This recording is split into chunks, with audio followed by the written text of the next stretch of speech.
오늘은 하나님의 비전이라는 제목으로 함께 하나님의 말씀 나누겠습니다. 한번 따라해 볼까요? 하나님의 비전. 하나님의 비전. 제가 목회자로 부름받기 전 저에게도 꿈과 비전이 있었습니다.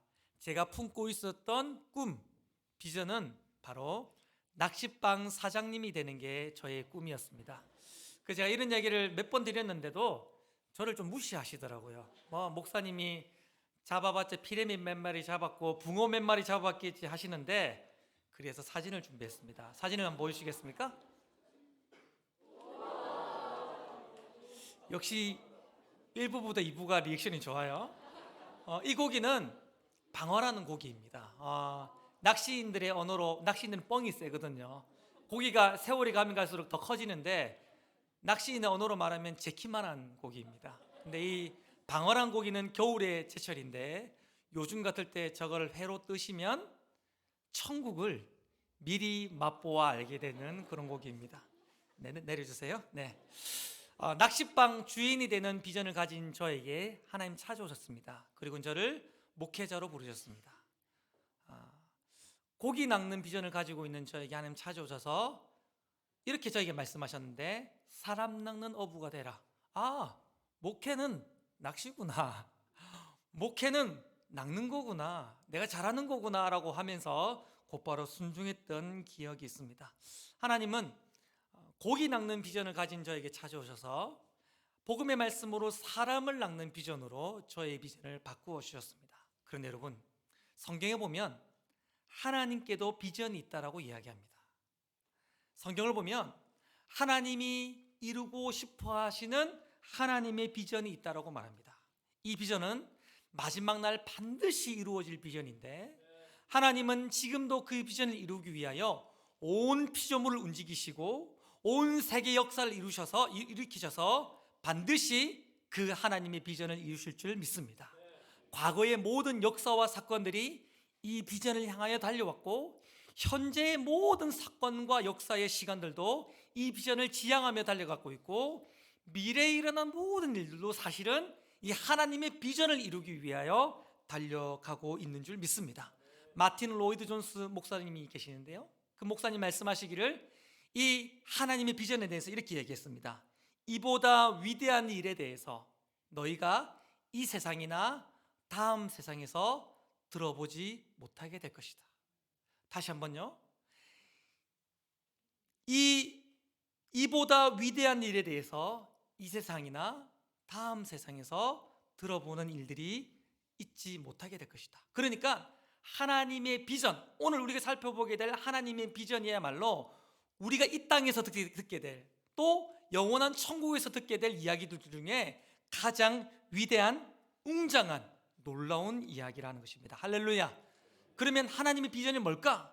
그 위대한 소식인 하나님의 비전이 뭘까? 우리 에베소 1장 10절 말씀에 기록되어져 있는데요, 우리 다 같이 한 목소리로 읽겠습니다. 시작. 하늘에 있는 것이나 땅에 있는 것이 다 그리스도 안에서 통일되게 하려 하심이라. 아멘. 하나님의 비전이 뭐냐면 하늘에 있는 것이나 땅에 있는 온 만물이 예수님으로 통일되어지는 것, 이것이 하나님의 비전인 줄 믿습니다. 하나님의 비전이 통일이라고 했는데, 여러분, 통일하면 우리는 어떤 이미지를 떠올립니다. 어떤 이미지를 떠올립니까? 다 그런 이미지를 떠올리실 겁니다. 우리는 어릴 때부터 이런 노래를 불렀습니다. 우리의 소원은 통일, 꿈에도 소원은 통일, 이정성 다해서 뭘 이루자? 통일을 이루자.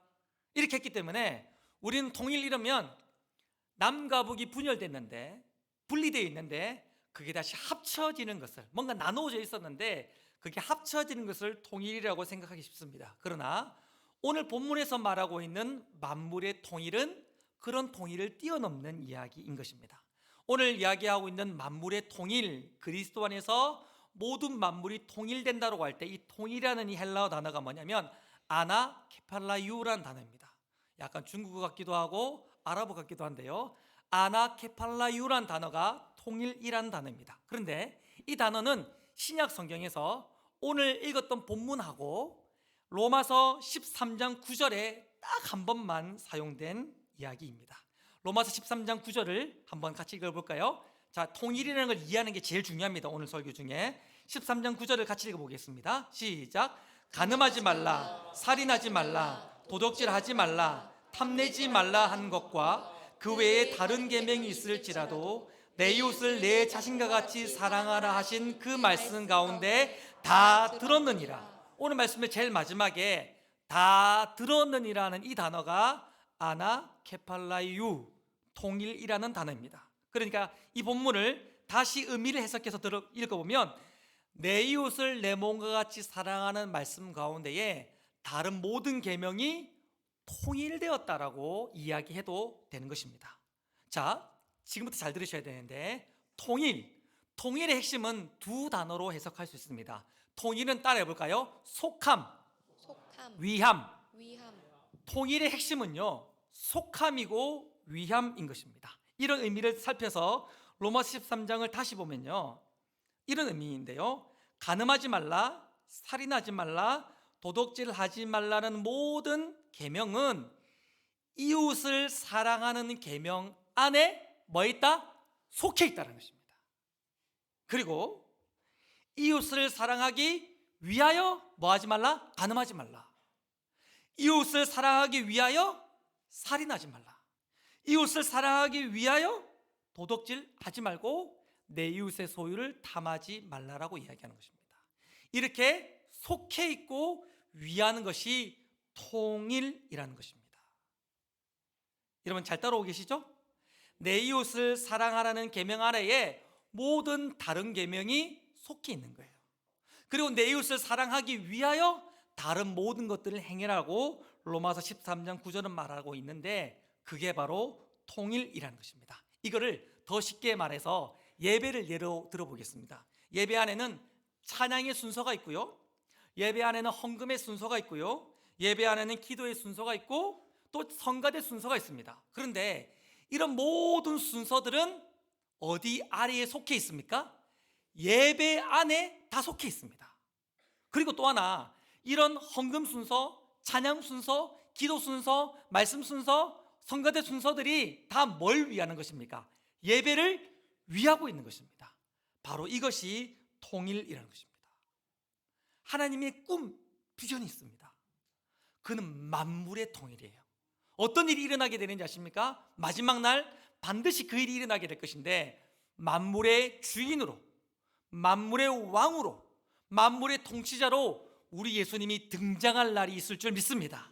온 피조물들이 다 그 예수님께 속해 있게 되는 거예요. 할렐루야.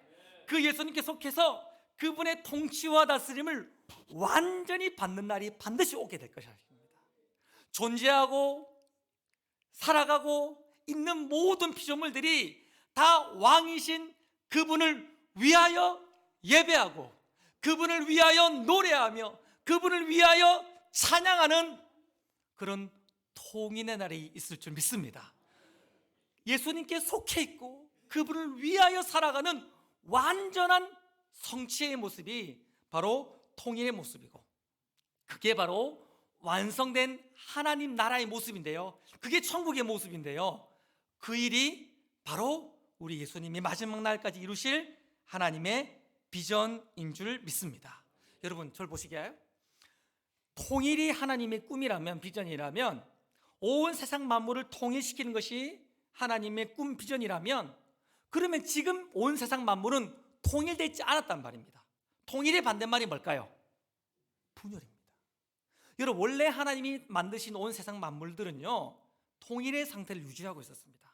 하나님께 속하면서 그분의 통치와 다스림을 받고 존재하는 모든 피조물들은 자기를 위해 존재하지 않고 하나님을 위하여 존재하는 속함과 위함의 통일성을 유지하며 살고 있었습니다. 그게 창조의 아름다움이었어요.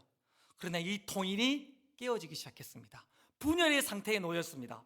가장 먼저 어디입니까? 천상이었습니다.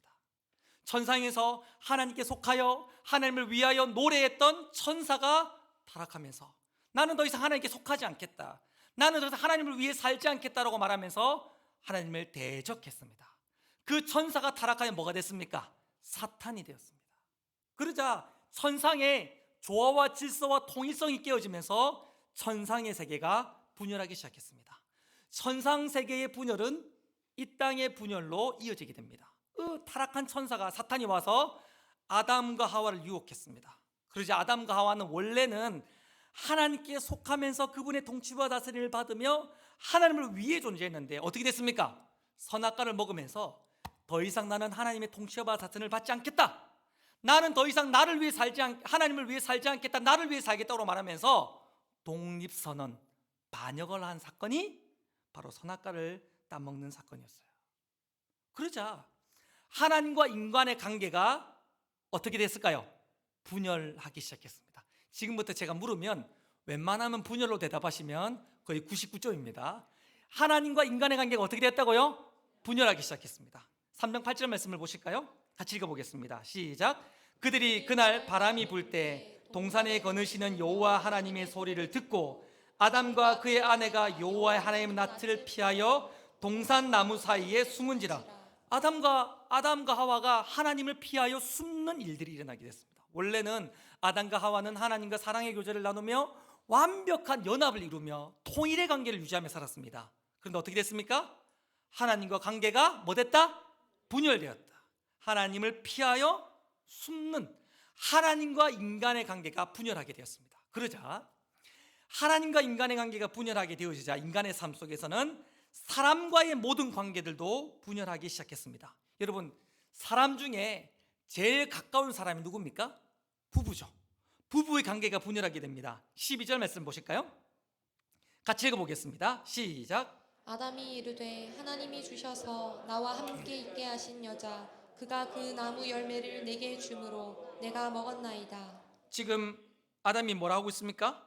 얼마 전까지는 당신은 내 뼈 중에 뼈요 살 중에 살이요, 당신은 나와 통일된 관계입니다 라고 고백했는데 갑자기 돌변합니다. 뭐라고 합니까? 이 옆에 내 때문입니다. 아마 경상도 말로 고치면 이 옆에 내 때문입니다, 당신 때문이야, 당신 때문에 먹었어라고 말하면서 아담과 하와의 사이가 분열하고 있는 것을 보게 됩니다. 여러분, 이때 하와는 어떻게 했을까요? 여러분 성경에는 없지만 제 성경에는 기록되어 있는데 이 양반이 장난하나 이러면서 아마 팔을 거지면서 바가지를 긁기 시작했다. 뭐 저희 집만 그런 건 아니죠? 그렇죠? 그렇게 했을 겁니다.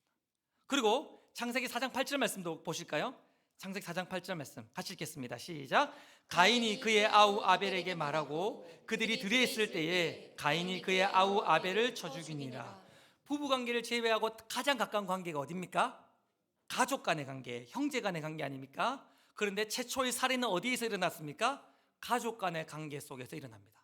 그러니까 가장 가까운 가족 간의 관계들조차도, 형제 간의 관계들조차도 분열하기 시작했다는 것들을 우리에게 보여줍니다.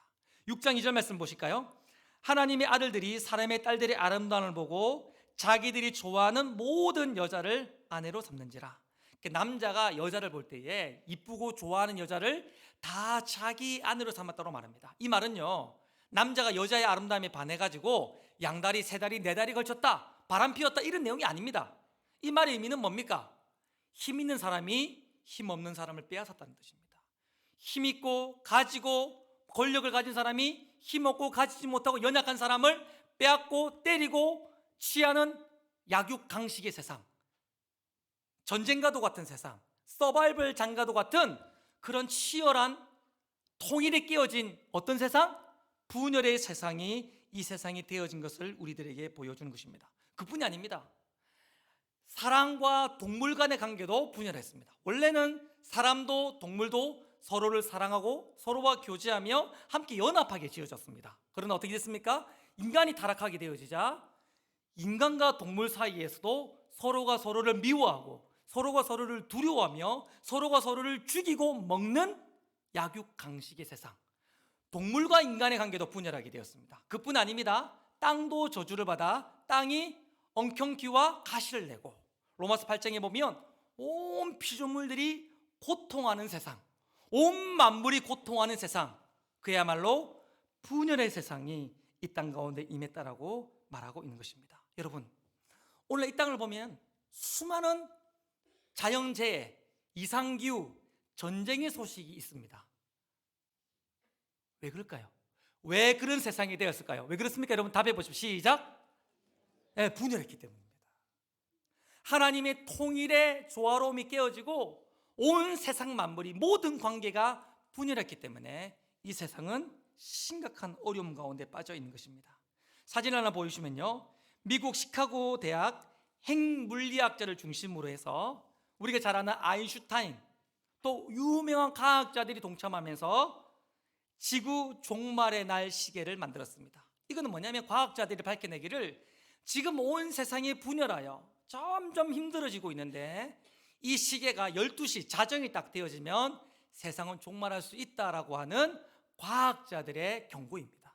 그런데 올 초에 이 지구 종말의 시계가 어디까지 진출했냐면 11시 58분 30초, 자정까지는 단 90초를 남겨놓은 상태까지 놓여지게 되었습니다. 온 세상이 아픈데 스스로가 온 만물이 회복할 수 없을 위기 가운데 놓여져 있다는 것입니다. 여러분, 온 만물이 왜 이렇게 되었을까요? 분열하고 있기 때문인 것입니다. 여러분, 청년들 삶을 보면서 3포 세대, 5포 세대 막 이런 얘기를 하는데 요즘은 청년들의 세대를, 옛날에 7포 세대라는 말도 있었습니다. 7포 세대가 뭐냐면 청년들이 얼마나 살기 힘드냐면 연애, 결혼, 출산, 내 집 마련, 인간관계, 꿈과 희망을 다 버려야만 살 수 있는 세대다. 그러니까 우리 자녀들이, 청년들이 살아갈 세대가 얼마나 힘드냐면, 우리들이 살고 있는 세대가 얼마나 힘드냐면 모든 걸 다 버려야 사는 시대라는 것입니다. 그래서 요즘에는 옛날에 3포, 5포, 7포 이랬는데 요즘은 청년들의 세대를 가르치면 뭐라 하는지 아십니까? 네, M포 세대. 그 말의 의미가 뭐냐면 아무것도 기대할 수 없는 세대다. 너무 힘든 시대라는 것입니다. 그래서 청년들은 이 땅을 가르쳐서 헬조선, 여기가 지옥이다, 여기가 지옥이다 이렇게 말하고 있어요. 여러분, 우리가 살고 있는 시대가 왜 이렇게 힘들어졌습니까? 분열하고 있기 때문입니다. 여러분, 그런데 청년들보다 더 힘든 세대들이 있습니다. 제가 한번 말씀드렸는데 바로 노인 세대입니다. OECD 국가 중에 우리나라는 전 세계 OECD 국가 중에 가장 노인 빈곤율이 높은 나라예요. 더 나아가서 노인 자살률도 가장 높은 나라가 우리나라입니다. 우리 교회는요, 매주 화요일 날 오후 2시가 되면 우리 어르신들에게 500원 구제금을 나눠드립니다. 제가 보통 2시에 나눠드리는데 보통 어르신들이 빨리 오세요. 막 11시에 오시고 1시에도 오시면 이렇게 구제금을 나눠드립니다. 그런데 제가 그날 우리 교육자들이 어디 가고 제가 교회에 있는 날이었는데 제가 1시 50분에 교회로 왔어요. 다 교회 입구에 한 20명 정도 어르신들이 딱 저를 기다리고 있는 거예요. 제가 왔더니 목사님 오셨다고, 최근에 이렇게 환영받아 보긴 처음이었습니다. 목사님 오셨다고. 그런데 한 할머니가 진짜 제 마음을 찡한 멘트를 하셨습니다. 목사님 왜 이렇게 늦게 오셨어요? 이러면서 막 제 등을 두드리면서 죽은 우리 엄마가 돌아온 것보다 더 반가워요 이러시더라고요. 단 500원 드리는데요. 500원 받으신 어르신들이 루트가 있습니다. 제일 처음 500원을 딱 받고 그 다음에 저희 교회에서 커피를 한 잔 딱 드십니다. 그 다 그런 건 아닌데, 그리고 그 주머니에 커피 몇 개를 이렇게 넣어가십니다. 다 알고 있지만 우리 교육자들에게 우리 치우지 말자, 이거 어르신 오면 놔두자, 채워넣자 이렇게 얘기합니다. 가끔 어르신들이 와가지고 막 돈 내놔라고, 지난주에 못 왔으니까 1,000원 달라고 하시고 막 무척 우리를 힘들게 하시는 분들도 계십니다. 그때마다 우리 교육자들과 하는 이야기가 있습니다. 예수님 오셨다, 예수님. 야, 예수님 오셨다, 나가봐라 하면서 막 그런 얘기를 합니다. 노인들의 삶이 참 힘든 것 같아요. 여러분, 질문해 보겠습니다. 우리나라 10대, 20대부터 쭉 연령대가 있잖아요. 그 중에 가장 많이, 우리나라에서 가장 많이 자살하는 세대가 어떤 세대일까요? 가장 절망적이라서 가장 많이 자살하는 세대가 10대부터 노인 세대까지 어느 세대일 것 같습니까, 여러분? 예? 뭐라고요? 네가 답해라고요? 네. 제가 표를 한번 보여드릴게요. 한번 표를 한번 보여주실까요? 연령대별 자살률인데요, 보시면 파란색이 남자들입니다. 파란색이 남자들인데 여러분 70대 80대를 보십시오. 자살률이 월등히 높습니다. 여러분 모든 세대 중에 가장 자살률이 높은 세대가 어떤 세대냐? 70대, 80대, 바로 노인 세대인 것입니다. 이 자리에 계신 우리 어르신들 얼마나 귀한 분들인지 몰라요. 그 말의 의미가 뭡니까? 우리 청년들의 세대들도 힘들지만 노인 세대들도 너무 힘들다는 것입니다. 내년에 우리 교회에서 시니어 사역을 시작합니다. 시니어 사역의 핵심 가치가 세 가지가 있습니다. 행복, 성장, 사역입니다. 첫째, 행복. 우리 교회 성도님들이, 또 우리 이웃의 성도님들이 이 시니어 사역을 통해서 좀 행복했으면 좋겠다, 이런 마음을 담고 있어요. 둘째로는 성장입니다. 이제 우리 어르신들은 주님 앞에 설 날이 멀지 않았어요. 가장 필요한 게 뭘까요? 구원의 확신입니다. 더 나아가서 주님 만날 날이 멀지 않았기 때문에 진짜 예수님을 닮은 성장, 성숙의 모습이 필요합니다. 그러니까 두 번째 핵심 가치가 성장입니다. 세 번째 핵심 가치가 있는데 사역인 것입니다. 사역, 하나님의 나라와 하나님의 몸된 교회를 위하여, 이 지역을 위하여 일할 수 있는, 봉사할 수 있는, 섬길 수 있는 기회를 제공해야 되는 것이죠. 많은 학자들이 말하기를 어른들이 자살하는 이유가 뭐냐면 절망하기 때문이 아니라고 말합니다. 무망하기 때문이라고. 아무런 희망이 없고 더 이상 절망할 것도 없고 아무런 인생의 의미를 찾지 못하기 때문에 어른들은 자살한다고 말합니다. 그래서 우리 시니어 사역의 핵심 가치 중에 세 번째가 뭐냐? 사역. 삶의 의미를 찾아드리고 삶의 희망을 찾아드리고 삶의 노래할 소망을 찾아드리는 것입니다. 여러분, 이 사역을 위해서 함께 기도해 줄 수 있기를 간절히 소망합니다. 여러분, 저를 한번 보실까요? 하나님이 창조하신 세계 아닙니까? 하나님의 형상대로 지음받은 존귀한 인간들 아닙니까? 근데 온 세상이 왜 이렇게 되었습니까? 왜 하나님의 형상대로 지음받은 인간의 삶이 이토록 서로 죽이고 죽이지 않으면 안 되는 세상, 서로 경쟁하지 않으면 살 수 없는, 어떤 소망도 희망도 품을 수 없는 세상이 왜 되었습니까? 왜 우리의 삶이 이토록 힘들어야만 되는 것입니까? 바로 이 세상이 분열하고 있기 때문인 것입니다. 예언할 수 있어요. 시간이 가면 갈수록 온 우주 만물은 더 많이 분열할 것이고 우리의 삶은 더 많이 분열할 것입니다. 그 말은 우리의 삶은 가면 갈수록 더 힘들어지게 될 것이라는 것입니다. 그러나 여러분, 우리에게 소망이 있는 줄 믿습니다. 그런 절망 가운데 우리에게 소망은 딱 하나, 하나님의 비전인 줄 믿습니다. 하나님의 비전, 꿈이 무엇입니까? 이렇게 분열하는 온 세상 만물을 통일시키는 것입니다. 마지막 날 예수 그리스도를 만물의 주요 왕으로 주권자로 세우셔서 온 피조물들이 그 예수님께 속해 있으면서 그분의 통치와 다스림을 받게 될 줄 믿습니다. 또한 온 피조물과 만물들이, 호흡하는 우리들이 더 이상 나를 위해 존재하지 않고 나를 위해 살지 않고 예수님을 위해 살아드리는 진짜 피조된 피조물의 영광을 회복할 날이 오게 될 줄 믿습니다. 속함과 위암, 만물의 통일을 우리 하나님이 이루어 가실 줄 믿습니다. 여러분, 하나님이 이 비전을 우리에게 알려주신 이유가 있어요. 읽었던 오늘 1장 8절 말씀에 보면 구원받은 우리들에게 하나님이 지혜와 총명을 주셨다고 말합니다. 그리고 9절 말씀에 원래는 비밀이었는데, 비밀이라는 말의 의미가 뭡니까? 우리의 인간의 체계를 뛰어넘고 우리의 상식과 상상을 초월하는 어떤 무엇이라는 것입니다. 하나님이 지혜와 총명을 주셔서 비밀을 알려주셨는데 그 비밀이 뭐냐면 하나님의 꿈이에요. 하나님의 비전이에요. 근데 하나님의 비전, 만물의 통일을 하나님이 저와 여러분에게 알려주셨습니다. 할렐루야. 질문이 있어요. 왜 알려주셨을까요? 그거 알아 뭐 하려고 알려주셨을까요?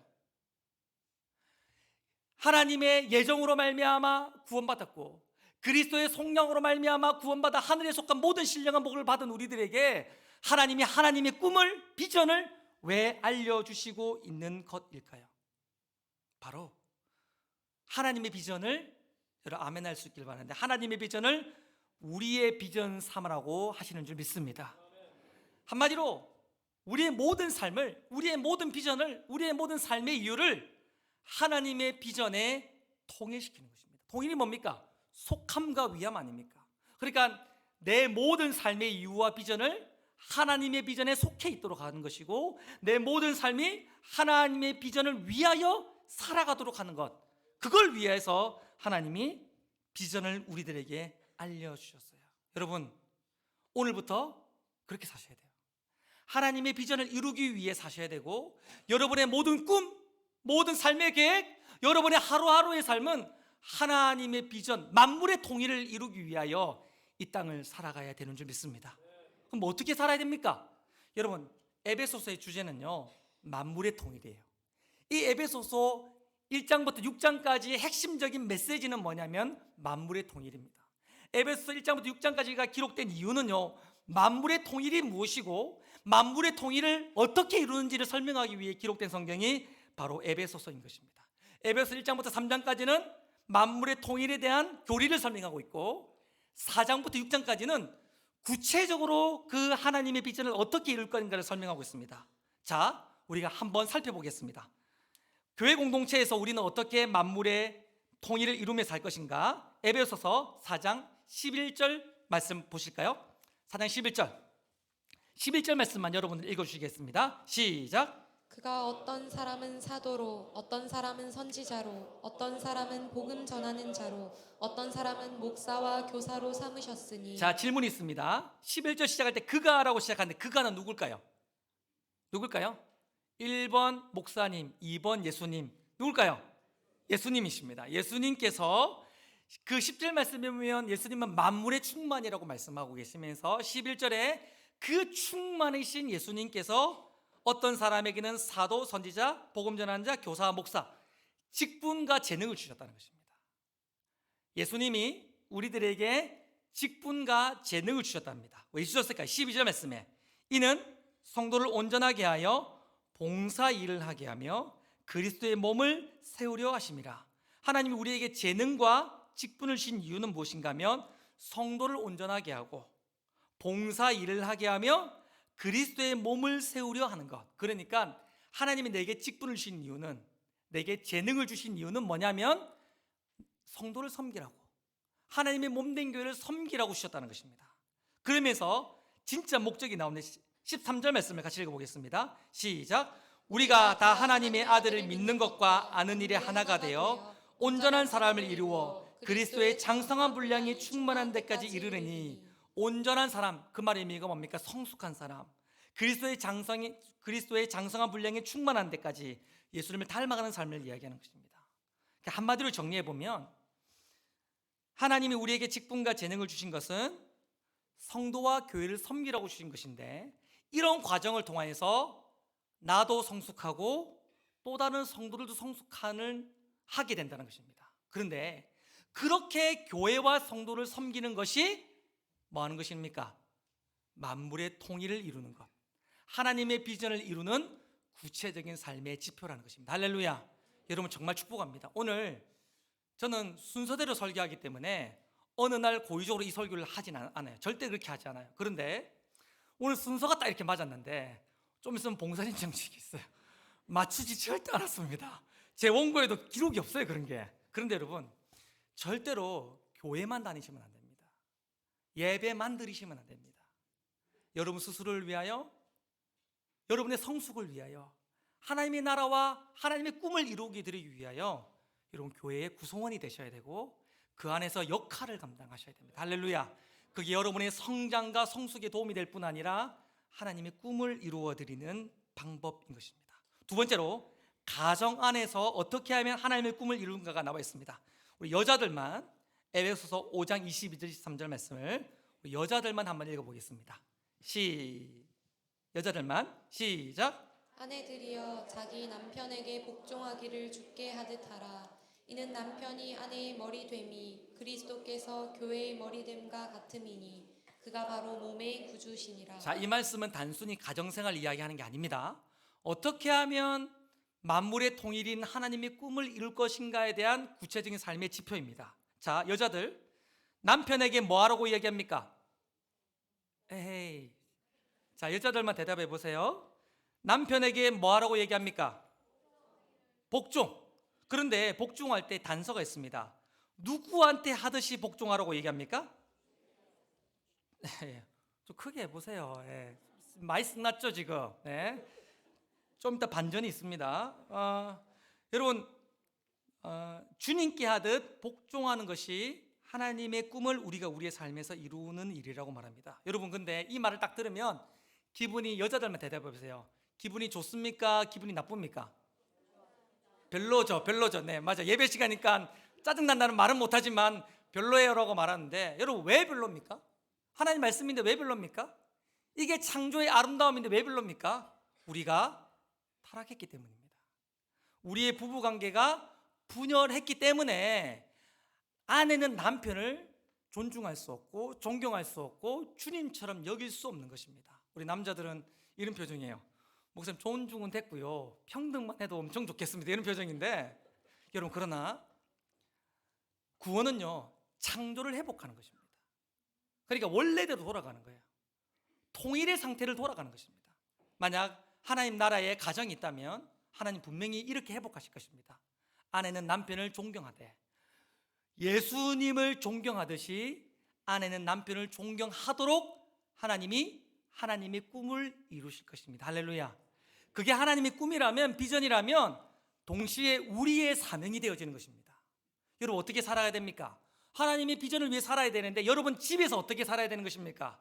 남편을 나의 주님으로 인정하면서 남편에게 존중과 존경을 표현하며 살아가는 것이 하나님의 꿈을 이루는 방식인 것입니다. 자, 자매들, 딱 고개 들어 보십시오. 눈을 들고 허리 펴고 다 절 보십시오. 절 따라 하겠습니다.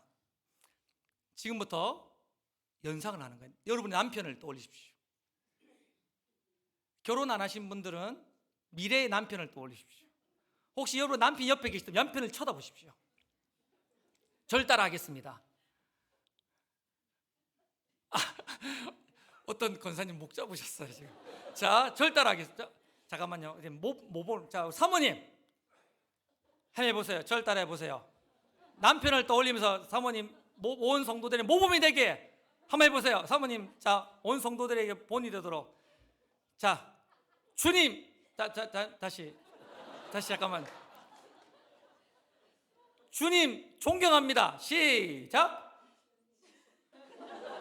아니, 다시 온 성도들의 본이 되도록 해보세요. 주님 존경합니다. 시작. 자, 우리 다 같이, 우리 자매들만 한번 따라해 보겠습니다. 남편을 떠올려가면서 한번 믿음으로 고백하겠습니다. 주님 존경합니다. 그 형제들은 하지 마세요. 형제들 차례가 아닙니다. 아직까지. 다시 자매들만 한번 따라하겠습니다. 주님 존경합니다. 그렇게 살아가는 것이 하나님의 꿈을 이루는 길입니다. 형제들 차례입니다.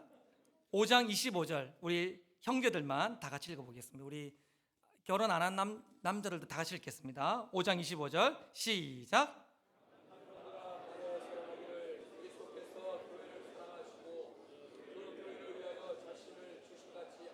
자, 남편들은 아내를 어떻게 하라고 얘기합니까? 사랑하라고 말합니다. 그런데 사랑할 때에 어떻게 사랑하라고 얘기합니까? 주님이 교회를 어떻게 하시지? 사랑하듯이. 주님이 교회를 사랑하셔서 자신을 주신과 같이 하라고 말합니다.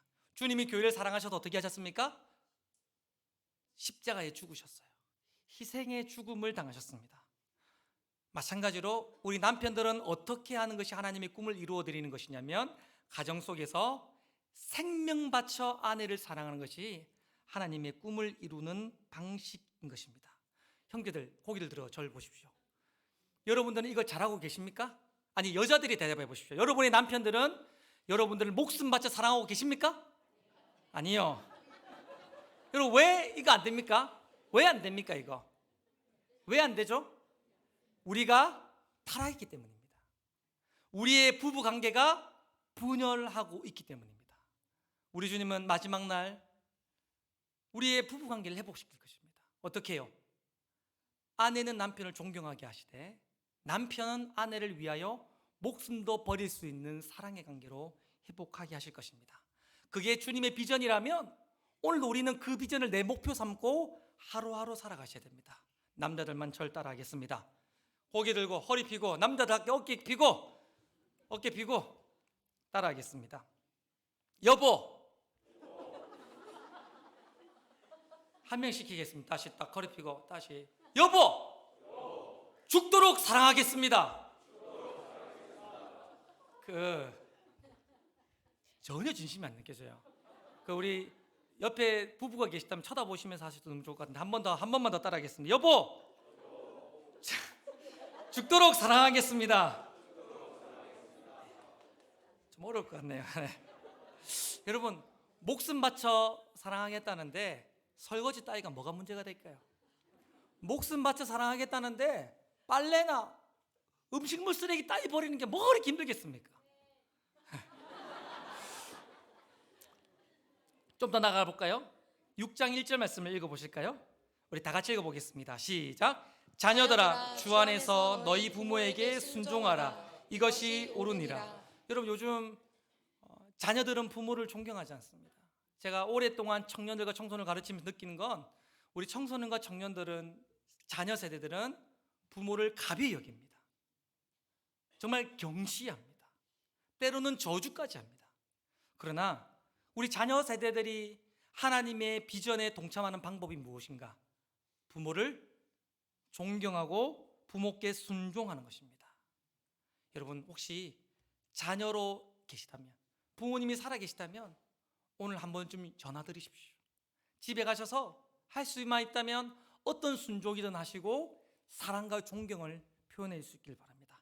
6장 4절 말씀도 읽어보실까요? 같이 읽겠습니다. 시작. 또 아비들아, 너희 자녀를 노엽게 하지 말고 오직 주의 교훈과 훈계로 양육하라. 여러분, 보니까 자녀들을 노엽게 하지 말라라고 말합니다. 언어 성경에 보면 폭발하는 분노라고 기록되어 있습니다. 여러분, 왜 우리가 자녀들을 향하여 분노합니까? 삭힐 수 없는 분노가 일어납니까? 자녀들을 향한 나의 기대가 있기 때문입니다. 나의 기준이 있기 때문입니다. 그 기준과 기대에 미치지 못하면 우리는 자녀를 향하여 분노하고 그 분노를 자녀들에게 쏟아내는 것이죠. 근데 그렇게 하지 않는 것이 바로 하나님의 비전을 이루는 방식입니다. 그리고 어떻게 하란 말입니까? 오직 주의 교훈과 훈계로 양육하는 것입니다.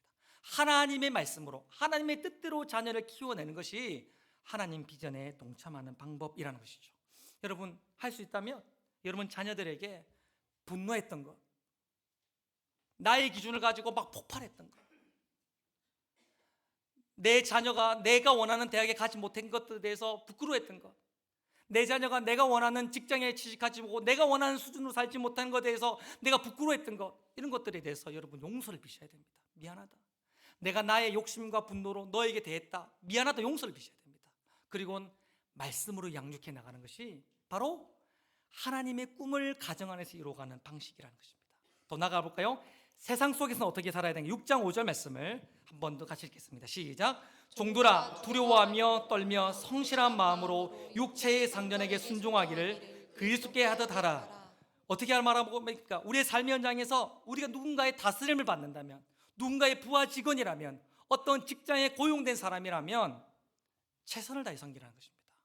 최선을 다해 섬기되 어떤 기준으로 섬기라면 주님을 섬기듯 섬기라는 것입니다. 여러분, 만약 가게를 하십니까? 여러분, 가게 속에서 누군가 손님이 들어오면 여러분을 찾아온 예수님을 생각하시고 대우하십시오. 여러분, 아무도 보지 않는 곳에서 여러분 늘 최선을 다하십시오. 왜 최선을 다해야 됩니까? 예수님을 섬기는 방식이 여러분 삶의 현장에서 일하는 것이기 때문인 것입니다. 그럼 우리는 어떤 사람인가? 세상의 일을 통해서, 하나님이 내게 주신 직장의 일을 통해서, 세상의 일을 통해서 예수님을 섬기는 세상 속의 예배자, 세상 속에서의 사명자인 줄 믿습니다. 여러분, 그렇게 살아갈 수 있길 바랍니다. 마지막입니다. 6장 9절 말씀 제가 읽어볼게요. 상전들아, 너희도 이와 같이 하고 위협을 그치라. 이는 그들과 너희 상전이 하늘에 계시고 그에게는 사람을 외모로 취하는 일이 없는 줄 너희가 압니다. 그러니까 너희가 고용하는 사람이라면, 우리 중에 누군가가 갑의 위치에 있는 사람이라, 여러분이 고용주라면, 부하 직원을 두고 있다면 어떻게 하라는 것입니까? 그 사람을 사랑으로, 섬김으로, 선하게 대우하라고 이야기하고 있는 것이죠. 왜 그렇습니까? 그의 진짜 상속자는, 그의 진짜 상의자는 우리 하나님이시기 때문이라는 것입니다. 여러분, 혹시 사장님 계십니까? 고용주 계십니까? 여러분, 직장에서 높은 자리에 있고 부하 직원이 많으신 분 계십니까? 여러분, 그 삶의 현장에서 하나님의 꿈을 이루는 방법이 있습니다. 비전을 이루는 방식이 있습니다. 부하 직원을 선하게 대하고 사랑으로 대하며 오히려 그를 섬겨주는 방식이야말로 하나님의 꿈을 이룬 방식이에요. 여러분 혹시 건물주 계십니까? 요즘은 조물주 위에 건물주 이런 말이 있어요. 혹시 건물주 계십니까? 여러분 너무 많이 받지 마세요. 제가 청년사역 할 때 권사님들이 저한테 오셔가지고 목사님 청년을 좀 소개시켜 주세요. 우리 원룸에 넣게. 제가 많이 소개해 줬어요. 청년들이 와가지고 저한테 하소연합니다. 목사님 너무 비싸게 받아요. 올려달래요. 그럴만 하겠지 했더니 딴 원룸보다 훨씬 비싸요. 여러분 이렇게 하시면 안 됩니다. 여러분이 만약에 건물주라면 너무 힘들지 않다면 베푸시고 허용하시고 낮게 받을 수 있길 바랍니다. 그런 방식들이 세상 가운데에 하나님의 꿈, 만물의 통일을, 분열을 멈추게 하고 만물의 통일을 이루는 삶의 방식이라는 것입니다. 오늘 말씀을 정리하겠습니다. 우리 교회 성가대를 보면 피아노도 있고 남자도 있고 여자도 있는데 조화로운 소리를 냅니다. 이들이 분열하지 않고 통일된 소리를 냅니다. 심지어는 남자 여자가 있는데 남자 여자도 소프라노 있고 알토 있고 테너 있고 베이스도 있고 다 다른데 다 다른 소리를 내는데 분열하지 않고 하나의 통일된 하모니를 냅니다. 왜 그렇습니까? 지휘자가 있기 때문입니다. 마지막 날 우리 주님이 만물의 지휘자로, 온 만물을 통치하시는 지휘자로 우리 주님이 나타나시게 될 줄 믿습니다. 온 피조물들은 그분에게 속해 있으면서 그분의 통치와 다스림을 받게 될 것이고, 온 피조물과 만물들은 그분의 지위를 바라보며 그분을 위하여 노래하며 찬양하면서 하나님의 영광을 노래할 날이 있게 될 것입니다. 여러분 그게 천국이에요. 그게 완성된 하나님의 나라이고 분열이 사라진 통일의 모습, 하나님의 꿈인 것입니다. 그날은 반드시 올 것입니다. 그 비밀을 아는 사람들은 지금 오늘 이 땅에서 그 하나님의 꿈을 이루기 위해 하루하루 살아가셔야 됩니다. 여러분 삶의 현장 가운데 예수님께 속해 있고 그분을 위한 삶을 사시고 가정에서, 직장에서, 세상 가운데서 하나님의 꿈을 이루어가는 저와 여러분 될 수 있기를 우리 주님의 이름으로 축원합니다.